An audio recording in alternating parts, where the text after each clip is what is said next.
Hello, my name is Lars Doucet, and you are looking at Steam Deep Dive, which is an application that I developed in partnership with Valve Software as part of the Steam Labs initiative. And what is Deep Dive? So it is a discovery tool and a taxonomy experiment of sorts.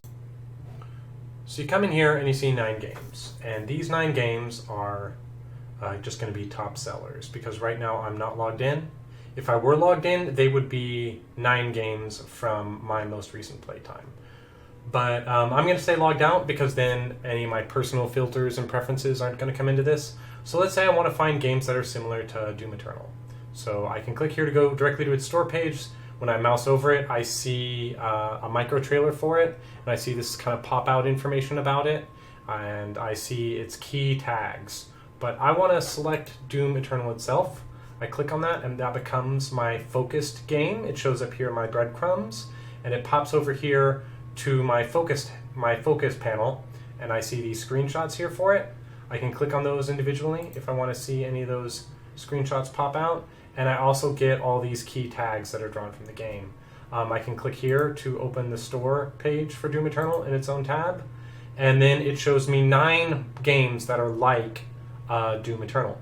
And there are 3 different algorithms that determine whether a game is similar to Doom Eternal.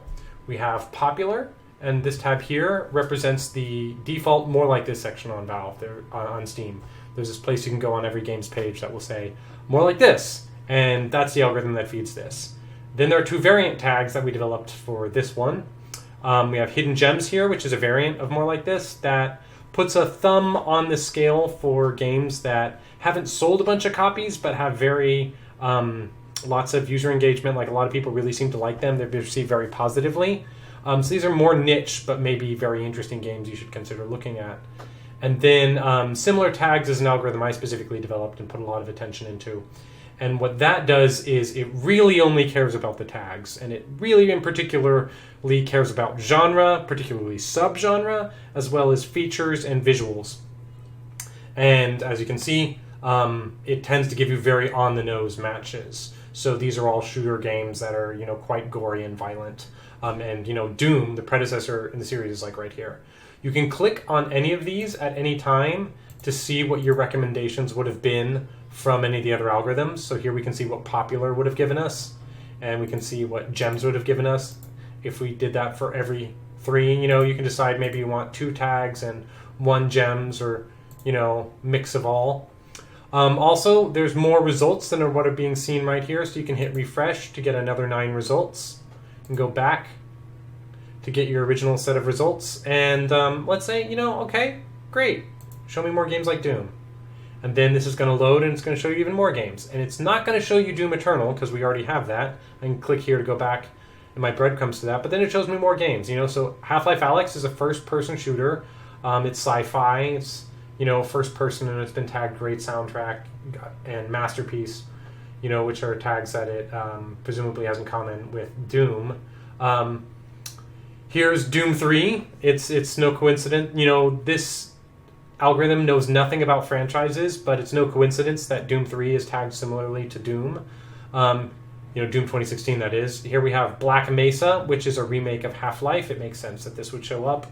This is under, of course, the more popular matches. And then here, in terms of gems, we have these other games. Operation Warcade, Nightmare Reaper. So this looks like a more old-school Doomy kind of game. So that might be a legitimate thing I want to see. So if I click on that, I see that it's much more retro, but apparently this is quite a popular game. Now, this is a game I've never heard of before, so I might want to click on that and find some out more about that, and that's going to load up here in a new tab for me. So now I'm going to go ahead and log in. So now I've logged in because I wanted to show you another view. And so now it starts us off with 9 games that I've played recently, right? So, I've played Ultimate Doom recently, as well as my own game, Defender's Quest. Ancient Enemy, this is a card game. Let's go ahead and look at Ancient Enemy, just because that's an interesting game. Because there was another feature I wanted to show you that only shows up if you're logged in. So this shows me that the game's already in my library, because it knows I'm logged in. Also, it's filtering out anything that I've chosen not to see because of my preferences. So I don't want to see any adult content. You won't see anything that's not appropriate for like an age 13 person when you're logged out, but it'll respect your filters. So if I've filtered out anime or something, some people like to filter out anime. I don't mind anime, but some people do, you know, or you can filter out anything like cats in your global store preferences over here, then they won't show up here. Or if like maybe you only want to see Linux games or whatever, you know, you can get that. So this shows you kind of some more card games, right? And I think the similar tags tends to be the best algorithm at getting like really on the nose matches for that kind of thing. But right now it looks like this is tagged CRPG, so that's also governing what shows up.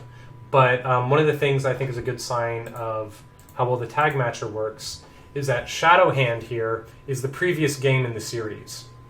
And not in the same series, but by the same developer, and the same kind of game using the same engine. And because they share similar tags, it is shown up next to this game, even though it has no understanding of franchise. You know, so there's some good games here. Let's see, Age of Decadence is a popular game. Let's check it out. And then it shows me other games here. You know, Disco Elysium, Torment. You know, I can just keep going on. You know, I like having a mix of the 3 different recommenders. I think that's good for me. Arcanum, that's a game from the 90s. That's a really interesting kind of game there. Hero U, this is kind of a remake of Quest for Glory I happen to know of. And I can see here all these properties about the game. I can see the micro trailer, I can see the screenshots, and I can add to wishlist right here. You know, that's a feature that you only have in Deep Dive. And if I don't like the micro trailers, I can turn those off, and now I'm going to see screenshot carousels instead. And if I want to turn the micro trailers back on, then I get my micro trailers again. And not every game will have micro trailers though. So if it doesn't have micro trailers, I'm not sure if I can get it to show up here. If a game doesn't have micro trailers defined, you'll just see a screenshot carousel. But it looks like most of these have screenshot carousels. You know, here's Tales from the Borderland. And let's see what it kind of picks up. So this picks up a bunch of other point-and-click adventure games, which is nice to see. You know, certainly under the similar tags it does. The popular is a little more hit and miss on getting exactly similar games, but it'll certainly show you stuff that people like to buy. And then Gems tends to dial it in on things that have more of a niche audience. And that's basically all there is to Deep Dive. One more feature, yes. You can type something in you want to find directly. So if I want to find games like Neo Scavenger, that was a really good game, then I can just search in and start a whole new search. And then it only filters out games that don't match your store preferences or that have already been seen in your kind of walk. So as I'm going from Neo Scavenger here to Unreal World, you know, here are some other like roguelike type games, you know. So Golden Crone Hotel and Tales of Magiel and Curse of Yendor. So if I click here, because I've already seen those other games, those would have been good matches for Unreal World probably, but I'm not going to see them again because I've already seen them. So one thing to keep in mind as you go deeper and deeper into a deep dive is that, you know, the quality of your results might go down, but that's not because the algorithms can't surface anything, but it's because you've already seen it. You know, here's Midboss. This is a really good game. So it looks like I actually haven't bought it yet. I mean, I've experienced it before elsewhere, you know, so I'll just go ahead and add that to my wish list. And now it's on my wish list. Now I should get that sometime. Yeah, so this is Deep Dive, and I think it's an interesting way to explore the catalog, and it's a thing I worked on at Steam Labs, and I just wanted to record it for posterity. And thank you so much for looking. Bye-bye.